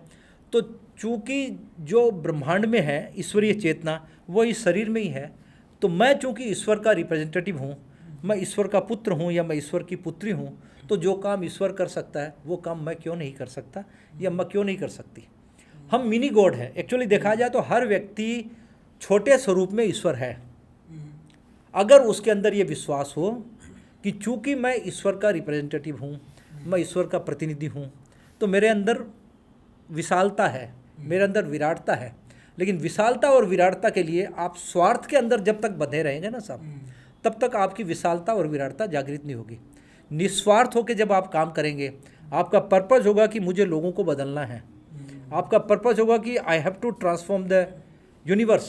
किसी को कष्ट हो, चाहे वो आपको उस कष्ट के लिए पैसे देने की स्थिति में हो या नहीं हो, चाहे वो पशु हो या पक्षी हो या कोई भी हो, अगर किसी को कष्ट है, अगर आप उसको हेल्प करते हैं तो आप देखिए कि आपकी एनर्जी बढ़ेगी और बहुत ज़्यादा बढ़ेगी। मेरे ख्याल से अभी तक जितना मैंने समझा है, मेडिकल साइंस हमारी बॉडी पे आ गई, हमारे ब्रेन में आ गई कि किस चीज़ को कैसे ठीक कर सकते हैं, बट जब आदमी मर जाता है, साइंस के पास अभी वो पूरी की पूरी बॉडी है जिसके ऊपर वो काम कर रहे थे, बट वो कॉस्मिक एनर्जी नहीं है जो उसके अंदर से निकल गई है, राइट, जिसको हम सोल बोलते हैं, जिसको हम सोल बोलते हैं, जिसको हम आत्मा बोलते तो हैं। Soul is also a part of cosmic energy, बिल्कुल बिल्कुल, soul is a concentrated cosmic energy. मैं इस प्रकार से बोलूँगा, जैसे मैं इस प्रकार से बोलता हूँ कि हमारे शरीर में 50 करोड़ सेल्स हैं, ठीक है सर, तो उनमें 50 करोड़ नहीं, 50 खरब, 50 ट्रिलियन सेल्स हैं। उनके अंदर और भी ज़्यादा डीएनए है, मल्टीप्लाइड बाई मैनी टाइम्स, और उनके अंदर बायोफोटोन लाइट है। तो आप मान के चलिए कि 50 ट्रिलियन कमरे हैं, उन कमरों के अंदर एक एक लाइट का बल्ब है, और उसका मेन स्विच यहाँ पे है जिसको हम, हमारे थर्ड आई के ऊपर है, जिसको हम आत्मा बोलते हैं, ठीक है ना सब। तो जब तक आपकी सोल प्योरीफाइड रहेगी, जब तक आपकी सोल उत्कर्ष रहेगी, तो आपके जो लाइट, जो बल्ब है, वो बहुत अच्छी तरह जलते रहेंगे। आपकी बायोफोटोन लाइट की रोशनी बहुत स्ट्रांग रहेगी। जैसे ही एक आदमी स्वार्थ में या किसी को नुकसान पहुंचाने का काम करने लग जाएगा, वैसे क्या होगा कि आपकी बायोफोटोन लाइट की जो रोशनी है वो कमज़ोर पड़ने लग जाती है। जब एक व्यक्ति का जन्म होता है तो आध्यात्मिक रूप से ये मानते हैं, साइंटिफिकली तो नहीं लेकिन आध्यात्मिक रूप से मानते हैं कि जब एक बच्चे का जन्म हुआ तो उसकी थर्ड आई जागृत हुई और मेन स्विच ऑन हुआ, और उससे जितने भी 50 ट्रिलियन कमरे हैं उन कमरों की रोशनी जागृत हो गई। उसको बोलते हैं डाइवर्जन, एनर्जी डाइवर्ट होके उन कमरों में चली गई, जिसको हम क्वांटा बोलते हैं, है ना। जब एक व्यक्ति की मृत्यु हुई, उन्हीं 50 खरब सेल्स की एनर्जी वहाँ से निकली और आत्मा के माध्यम से बाहर निकल गई। अब वो आत्मा जाती है ब्रह्मांड में, it goes to the universe. अब अगेन ये स्पिरिचुअल है, इसका कोई हम प्रमाण रूप से नहीं बता सकते। उसमें यह बोला जाता है कि वो आत्मा जैसे आपके कर्म हैं, उस कर्म के हिसाब से गर्भ को तलाशती है कि आपको नेक्स्ट जन्म में उस कर्मों का फल अच्छा या बुरा भुगतना पड़े। फिर जब उस प्रकार की का गर्भ उस आत्मा को मिल जाता है, वो वहाँ पे प्रेसिपिटेट करती है, और वो प्रेसिपिटेट करके जन्म के समय पे जब कॉस्मिक एनर्जी का चार्ट बनता है कि प्लेनेटरी एनर्जी कहाँ है, कोई भी अच्छा एस्ट्रोलॉजर उस चार्ट को देख के बता सकता है कि इस व्यक्ति को इस क्षेत्र में सफलता मिलेगी और इस क्षेत्र में इसको सफ़र करना है। जैसे अगर कोई व्यक्ति मर्डरर है, उसने किसी के संतान का कत्ल किया पूर्व जन्म में, तो इसकी बहुत बड़ी संभावना है कि इस जन्म में, जो नेक्स्ट जन्म में जब उसका जन्म होगा, तो उसे कम उम्र में ही अपने संतान की मृत्यु का दुख भोगना पड़े। संतान की उम्र कम हो, उसको मृत्यु का दुख भोगना पड़े, इस बात की एक प्रबल संभावना बनती है। उसके एस्ट्रोलॉजिकल चार्ट में एनर्जी इस हिसाब से अलाइन होके आ सकती है। अब इन चीज़ों को प्रूव करने का कोई तरीका नहीं है। जब किसी व्यक्ति का आप एस्ट्रोलॉजिकल चार्ट दे के बता दे कि भाई कम उम्र में ही इस व्यक्ति की संतान जा सकती है, तो इसका मतलब है कि डेफिनेटली कुछ न कुछ संतान से संबंधित पूर्व जन्म में इस व्यक्ति ने कुछ इस प्रकार का काम किया जिसमें किसी दूसरे व्यक्ति को कष्ट झेलना पड़ा है। तो ये बहुत बड़ा विज्ञान है जिसमें बहुत सी चीज़ को हम प्रूव कर सकते हैं, बहुत सी चीज़ को हमें बिलीफ सिस्टम के रूप में लेना पड़ेगा। लेकिन एक बात मान के चलिए कि ऐसी चीज़ें, अगर मैं ये मान के चलूँ कि कोई चीज़ अगर प्रूव हो तो ही मैं मानूँ, तो इसका अर्थ ये हुआ कि मैं मान के चल रहा हूँ कि मेरा ज्ञान पूरा है, मुझे कुछ सीखने की ज़रूरत नहीं है। इनफैक्ट इतनी चीज़ें हैं साहब जिसके बारे में बता भी नहीं सकता कि एस्ट्रोलॉजिकल चार्ट से एक अच्छा एस्ट्रोलॉजर इतनी सारी चीज़ें बता सकते हैं। लेकिन सिर्फ मैं एक चीज़ में बहुत से एस्ट्रोलॉजर से डिफ़र करता हूँ कि एस्ट्रोलॉजी कभी भी हमारी डेस्टिनी नहीं होती, हम उस डेस्टिनी को बदल सकते हैं बाय कॉस्मिक एनर्जी। इसके पीछे का कारण मैं बताता हूँ। आपने एस्ट्रोलॉजी और कॉस्मिक एनर्जी का कुछ डिफरेंस की आपने बात की थी। 5 तत्व होते हैं, पृथ्वी, जल, अग्नि, वायु और आकाश। एस्ट्रोलॉजी में 4 तत्वों को ही अध्ययन किया जाता है, पृथ्वी, जल, अग्नि और वायु। 12 राशियां हैं, 12 में से 3 राशि, एक 3 राशि पृथ्वी तत्व की होती है, 3 जल तत्व की होती है, 3 अग्नि तत्व की होती है, 3 वायु तत्व की होती है। आकाश तत्व का वहाँ कहीं लिखा हुआ नहीं है। आकाश तत्व इस कॉस्मिक एनर्जी, आकाश तत्व है जो बाकी चारों तत्वों को कंट्रोल करता है। तो कॉस्मिक एनर्जी के द्वारा हम एस्ट्रोलॉजिकल चार्ट को की एनर्जी को ट्रांसफॉर्म कर सकते हैं रीस्क्रिप्टिंग एस्ट्रोसाइकोलॉजी तकनीक के द्वारा। और ये तकनीक पूरे विश्व में मैं ही सिखाता हूँ, ये मेरी ही तकनीक है। तो आपने ये टेक्निक बनाई है? ये मैंने ये टेक्निक बनाई। तो ये पेटेंटेड है आपकी? नहीं, मैंने पेटेंट नहीं कराया है। अच्छा, मैंने पेटेंट नहीं कराया है, इसकी ज़रूरत भी नहीं। अगर कोई दूसरा मेरे से बेहतर करता है तो करने दीजिए, लेकिन ये मेरी ही तकनीक है। 2016 में मैं सैक्रामेंटो गया था, यूएस।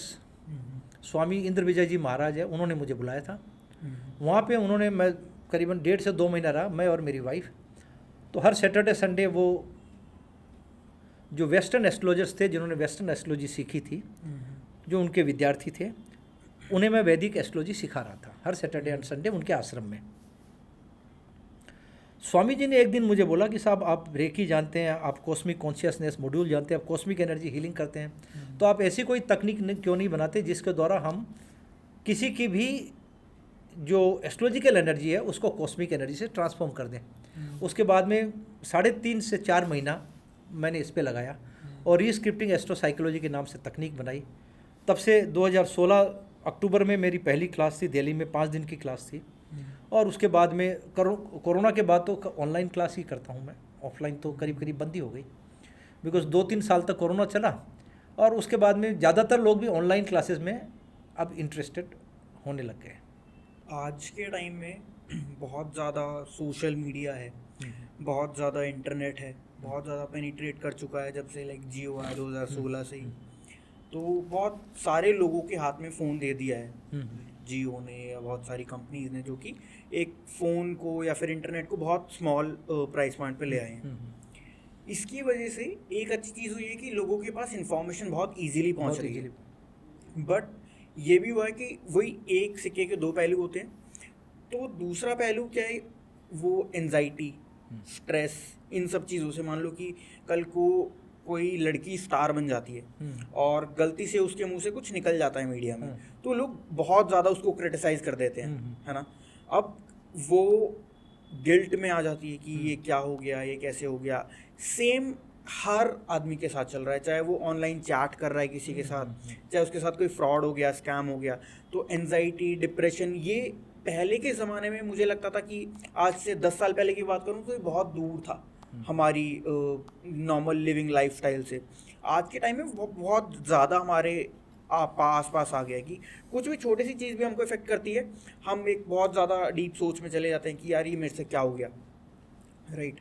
तो इन सब को लेके आपका क्या पॉइंट है कि अभी जितना स्ट्रेस आ रहा है, क्या इस चीज़ की बहुत ज़्यादा ज़रूरत पड़ने वाली है फ्यूचर में? एग्जैक्टली मैं आपको ये बताना चाहूँगा, जब मैं छोटा था, आज के 69 ईयर्स पहले या 65 ईयर्स पहले जॉइंट फैमिली हुआ करती थी। एंग्जाइटी एंड स्ट्रेस तो तब भी था। कमाई के साधन आज की तारीख में जितने ज़्यादा है उतने ज़्यादा उस वक्त नहीं थे। उस ज़माने में 2 ही चीज़ें होती थी, लोग पूछते क्या बनेगा बेटा, डॉक्टर बनेगा या इंजीनियर बनेगा, कोई तीसरे प्रोफेशन के बारे में लोग सोचते भी नहीं थे। आज की तारीख में कितने प्रोफेशंस हैं, फैशन डिज़ाइनिंग है, डिजिटल मार्केटिंग है, hundreds and hundreds of profession are there. तो कम से कम एक व्यक्ति बहुत सी चीज़ों में जा सकते हैं, इस चीज़ का स्ट्रेस नहीं है। मेन स्ट्रेस क्या है, तब अगर कोई फेलियर होता था तो पूरा परिवार, जॉइंट फैमिली होती थी उसको मोटिवेट करने के लिए। आज की तारीख में न्यूक्लियर फैमिली हो गई है, मैं, मेरी बीवी और मेरा बच्चा। बिल्कुल। और न्यूक्लियर में भी जैसे आज के 10, 15, 20 साल पहले न्यूक्लियर थी, अब वाइफ स्ट्रिक्टली अपने हिसाब से रहना चाहती है, हस्बैंड स्ट्रिक्टली अपने हिसाब से रहना चाहते हैं, बच्चे स्ट्रिक्टली अपने हिसाब से रहना चाहते हैं। तो अब वो न्यूक्लियर फैमिली से भी इंडिविजुअल पर्सनैलिटी फैमिली हो गई है। स्ट्रेस लेवल बढ़ता चला जा रहा है। और इनफैक्ट मैं तो ये बोलता हूँ कि हर व्यक्ति को कॉस्मिक एनर्जी हीलिंग सीखनी चाहिए, हर व्यक्ति को सीखनी चाहिए। कब इसकी आवश्यकता पड़े, खुद के लिए नहीं तो दूसरे के लिए। आज कोई आदमी कॉस्मिक एनर्जी हीलिंग जानता है, चाहे वो रेकी सीख के जानता है या क्वांटम हीलिंग या कोई भी दूसरी तकनीक, वो ट्रेन में जा रहा है, बस में जा रहा है, किसी की तबीयत खराब हो जाए, immediately he is in a position to help. वो वही काम कर सकता है जो एक मेडिकल प्रोफेशनल कर सकता है, और डिस्टेंट मोड पे भी कर सकता है। क्या ऐसा हो सकता है कि कोई बहुत प्रोफेशनल हीलर, आपके कलीग्स जितने भी हैं, वो थोड़ा अगर एरिया, सोसाइटी का एरिया अगर हील करना चाहें तो क्या ऐसा पॉसिबल है? बिल्कुल हो सकता है साहब। उसके लिए हमें पर्पज चाहिए, उसके लिए पर्पज चाहिए। पर्पज ये है कि जैसे आपने एक ब्रॉडर पर्पज लिया कि साहब शिलोंग के अंदर, मैं उस वक्त मेरी पोस्टिंग शिलोंग में थी, और शिलोंग के अंदर मेघालय में अचानक दंगे स्टार्ट हो गए, है ना। एंड वो जो दंगे थे अगेंस्ट जो मेघालय के नहीं थे, हिंदी स्पीकिंग लोग थे। तो मैं जिनके घर पे किराएदार रहता था, उन्होंने बोला साहब आप क्या पूरे शिलोंग को हील कर सकते हो? Can you bring peace and happiness? मैंने कहा इस पर्पज को मैं हील कर सकता हूँ, इंडिविजुअल को तो मैं हील नहीं कर सकता। फिर मैंने क्या किया कि पूरे के पूरे शिलोंग को विजुलाइज किया, एक फ्रेम बनाया, उसमें पूरे शिलोंग को विजुलाइज किया, और विजुलाइज करके दिन में 4 to 5 टाइम्स ओवरऑल लोगों की पीस एंड हैप्पीनेस बनी रहे। अब वो उस हीलिंग का कारण था या क्या कारण था, दंगे एस्केलेट नहीं हुए। इवनिंग से ही दंगे शांत होने शुरू हो गए और लोगों के अंदर जो है एक दूसरे के प्रति विश्वास बढ़ने लगा। लेकिन अब हम इस काम को कर सकते हैं ओनली फॉर अच्छाई के लिए, good purpose, only for good purpose. मेरा सेकंड क्वेश्चन ये था कि अगर हम ये कर सकते हैं तो बहुत सारी ऐसी चीज़ें हैं कि आपसे कोई भी XYZ पर्सन ये चीज़ सीख के इसको गलत साइड भी यूज़ कर सकता है? नहीं कर सकता, बिल्कुल नहीं कर सकता। कॉस्मिक एनर्जी हीलिंग को जो भी व्यक्ति गलत तरीके से यूज़ करना शुरू करेगा, दूसरे को कोई नुकसान नहीं होगा, उस व्यक्ति को नुकसान सबसे पहले होना शुरू होगा। आप इसको गलत तरीके से कर ही नहीं सकते। इसका कोई प्रमाण अगर मैं नहीं, इसका प्रमाण तो मैं, बिकॉज मैंने कभी गलत तरीके से इसको यूज़ भी नहीं किया है। इसमें यह बोलते हैं कि जब एक व्यक्ति कॉस्मिक एनर्जी हीलिंग को गलत तरीके से यूज़ करना शुरू करता है तो सबसे पहले उसके जो एनर्जी सेंटर्स है वो ब्लॉक होने शुरू हो जाएंगे। ओके, बिकॉज आपका जो थॉट प्रोसेस है ये एक्सपांसन का, कॉस्मिक एनर्जी हीलिंग फैलाव देता है, एक्सपांसन देता है, और स्वार्थ कि भाई मैं उसका नुकसान पहुंचाऊं, ये सिकुड़ता है एक आदमी को, कॉन्ट्रैक्शन देता है। जब वो होता है तो वो हीलिंग भेज ही नहीं पाएगा, he will not be in a position to send, और वो एनर्जी उसको नुकसान पहुंचाएगी। एनर्जी वो रिसीव तो कर रहा है, उसका पर्पस गलत है, तो उसके क्या होंगे कि जो एनर्जी सेंटर्स हैं उसको हो सकता है कि जितना बुरा उसका पर्पस होगा उतना ही ज़्यादा उसको फिजिकली नुकसान होना शुरू हो जाए उस व्यक्ति को। इट कैन हार्म, दूसरे को तो नुकसान पहुंचा ही नहीं सकती। तो इसलिए हमें कभी इस एनर्जी को, किसी को नुकसान पहुंचाने के बारे में सोचना भी नहीं चाहिए। और जो कॉस्मिक एनर्जी हीलिंग करता है वो किसी को नुकसान पहुंचाएगा भी नहीं। एक आपने प्रश्न और पूछा था, आपने प्रश्न पूछा था कि ये जो इतना स्ट्रेस आज की तारीख में रहता है, इसके पीछे का जो मेन कारण मैं बताऊं, जो हम प्रतिस्पर्धा, जिसको हम कंपटीशन बोलते हैं। आज 10 दुकानदार है, हर दुकानदार दूसरे दुकानदार के साथ compete कर रहा है।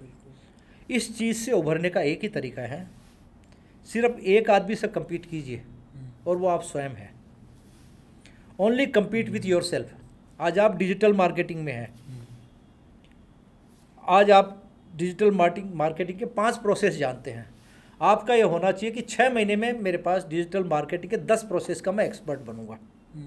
मैं और किसी के साथ compete नहीं करूंगा। भाई आज जैसे प्लम्बर है, इलेक्ट्रिशियन है, अगर मैं ये सोचा कि प्लम्बर से बेहतर मैं प्लम्बिंग का काम करूं, इलेक्ट्रिशियन से मैं बेहतर करूं, बहुत से लोगों को आपने देखा होगा, कोई इलेक्ट्रिशियन आता है उसको ज्ञान देने लग जाते हैं। कोई प्लम्बर आएगा वो दिखाने की कोशिश करते हैं कि प्लम्बिंग का काम भी मैं जानता हूं। उसकी ज़रूरत ही नहीं है, आप तो अपना फील्ड डिसाइड करो। उस फील्ड में अपने आप को बेहतर से बेहतर बनाओ। और बाकी इलेक्ट्रिशियन आपसे बेहतर जानता है, उसको अप्रिशिएट करो ना यार, where is the problem. Yes, इस मामले में तुम मेरे गुरु हो। एक चीज़ को छोड़ के बाकी सब मामले में लोग आपके गुरु हो सकते हैं, उनको गुरु स्वीकार करने में कोई प्रॉब्लम नहीं होनी चाहिए। ईगो किस चीज़ की? तो compete अपने आप से करो, और किसी से compete नहीं करना है अगर आपको स्ट्रेस फ्री रहना है तो। बिकॉज आपसे बेहतर लोग होंगे ही, हो ही नहीं सकता कि हर चीज़ में आप दूसरों से बेहतर बन जाओ। बट जो एक्सेप्टेंस है ना, ये मुझे लगता है लोगों में बहुत बाद में आती है, लाइक एक एज होती है। एग्जैक्टली, ये होता है, ये होता है। आज की तारीख में मैं भी उन्हीं प्रोसेस से गुजरा हूँ, जिन प्रोसेस से, अहम के प्रोसेस से, जेलसी के प्रोसेस से, जो एक एज में होती है।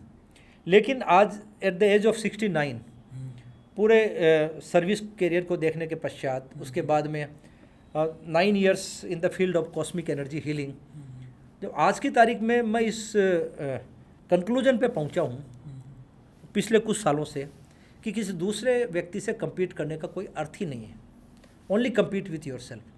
जब आप अपने आप से compete करोगे कि हाँ भाई, पिछली बार मेरे से गलती हुई, नेक्स्ट टाइम ये मिस्टेक मेरे से नहीं होनी चाहिए, मैं इससे बेहतर करूँ, then you will be always stress free. Because आपका कंप्यूटर आपके पास ही बैठा हुआ, आप उसको बेहतर बना रहे हो। और दूसरा आपसे बेहतर जानता है, तो दिक्कत कहाँ है? कोई दिक्कत नहीं है।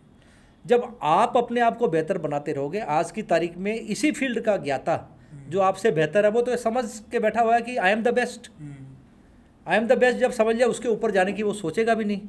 लेकिन आप तो ग्रो कर रहे हो, आज आप बेहतर बन रहे हो, कल और बेहतर बन रहे हो, परसों और बेहतर। एक ऐसा वक्त आएगा जब आप उससे भी बेहतर बन जाओगे, विदाउट कम्पीटिंग विथ हिम, उसके साथ कंपीटिंग किए बिना, सिर्फ अपने साथ कंपीट करके। ये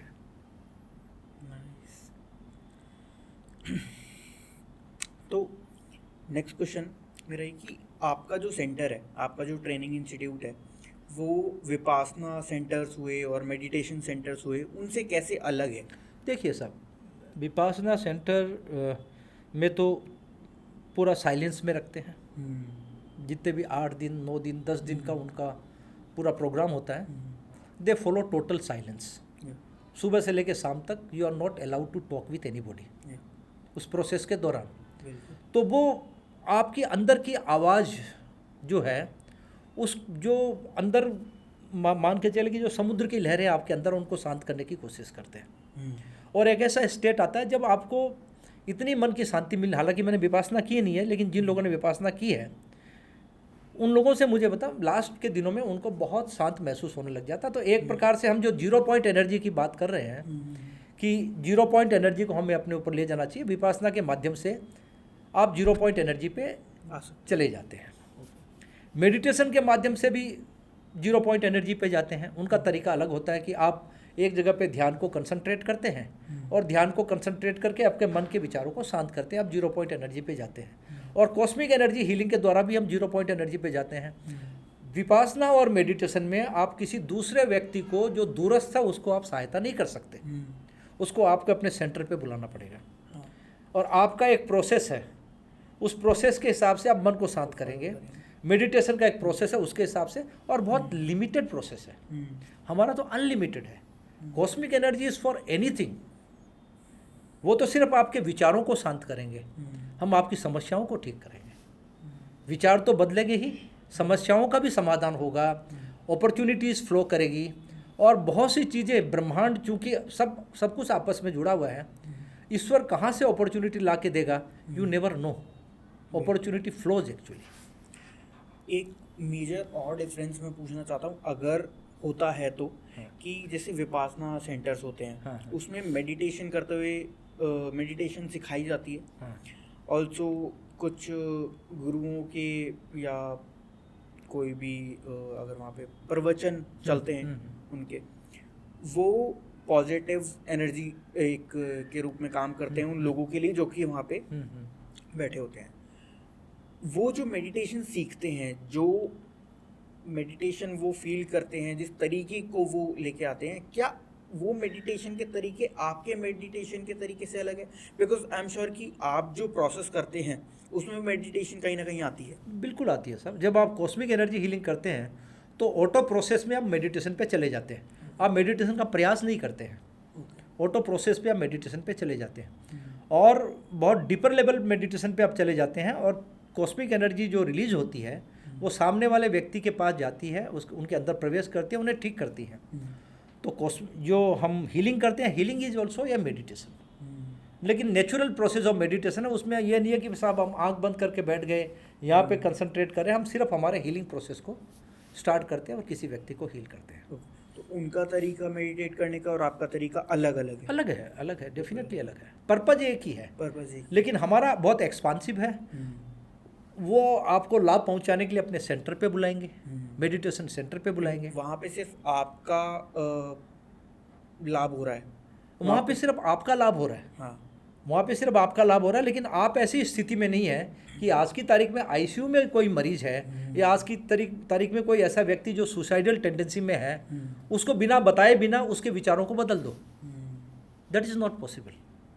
जबकि हम इवन उस व्यक्ति को भी पता नहीं है जिसकी हीलिंग चल रही है, सिर्फ घर वालों को पता है कि उस व्यक्ति की हीलिंग चली है, उस व्यक्ति के अंदर परिवर्तन आने लग जाता है।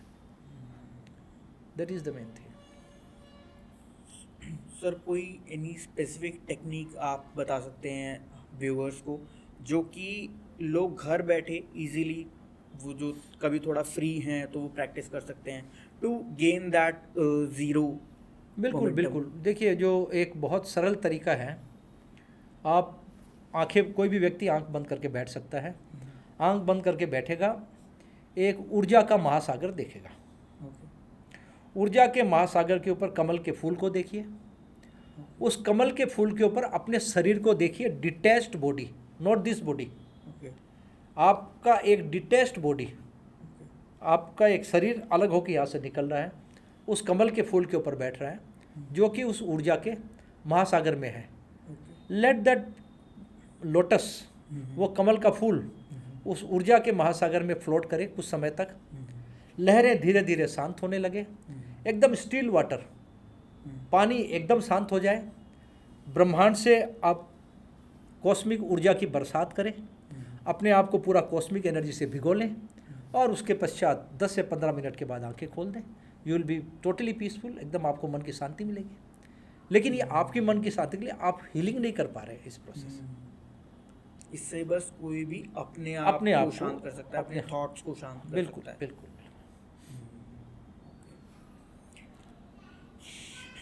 सर, अभी जो हमारी बात हुई है, मुझे लगता है कि इतनी भी बात इंटरनेट पे बहुत अलग बात रहेगी, ठीक है। बहुत कम लोग हैं जो इस बारे में बात कर रहे हैं। ऑब्वियसली हमने बात की कि मूवीज़ अभी बिल्कुल भी नहीं बन रही हैं, बहुत कम है जो इस चीज़ को कवर कर रही हैं, और ये बहुत ज़्यादा फैला हुआ एरिया नहीं है।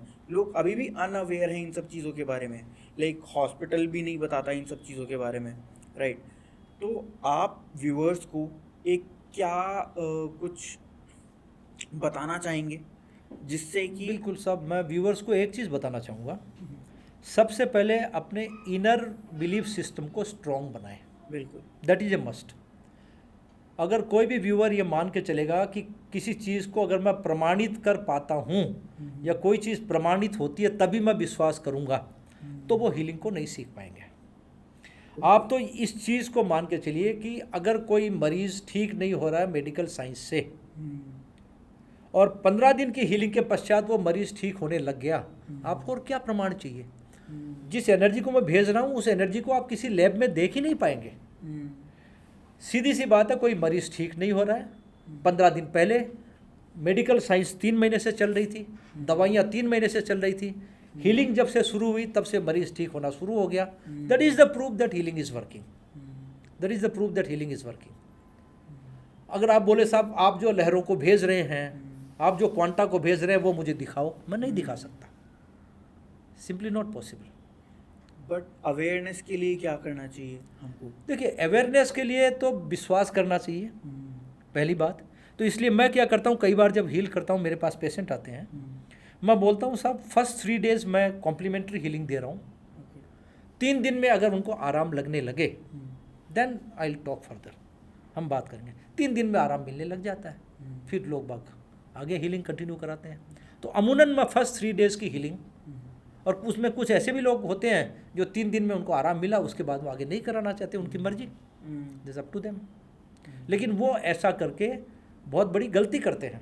जब उनको आराम मिलने लग गया उसके बाद उन्होंने समझा कि मैं फ़ायदा लेके निकल जाऊं, तो आगे वो बहुत कुछ मिस करने वाले हैं। That is the main. ठीक है sir, thank you so much thank you sir. हमारे पॉडकास्ट में आने के लिए, इतनी सारी वैल्यूएबल इन्फॉर्मेशन हमारे साथ शेयर करने के लिए।